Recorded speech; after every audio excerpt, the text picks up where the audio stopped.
May mga araw na nagkikrave ka ng silog, di ba? Ito na nga yung araw para sa akin.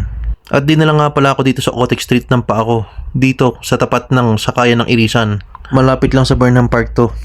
Ayan o, Benguet Bruce. Tara, hanapin natin yung entrance. Nasa taas siya ng Minute Burger oh. Pero nandito sa kabila yung entrance. This way daw. Pag-akyat mo ng hagdan, nasa kaliwa lang siya, yung puting door.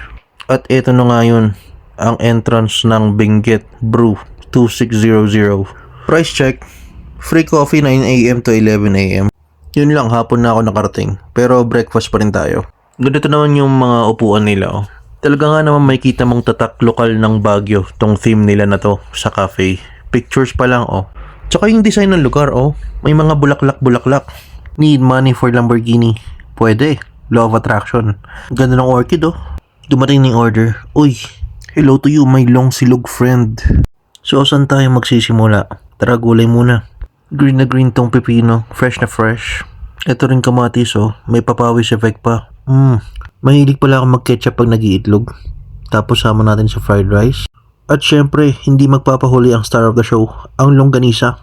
Hatiin natin. Bagay sa suka to. Ayan. Tingnan mo. Ang juicy oh. Sarap. Ito pa oh. Long silog in a spoon. Pwedeng cash, Gcash or online bank. Mabenta daw pala sa kanila itong mga drinks. Babalikan ko to. Oh, eto pa. Okay din tong meeting place oh. Or pwede ka rin naman mag-isa. May wifi eh. Tara!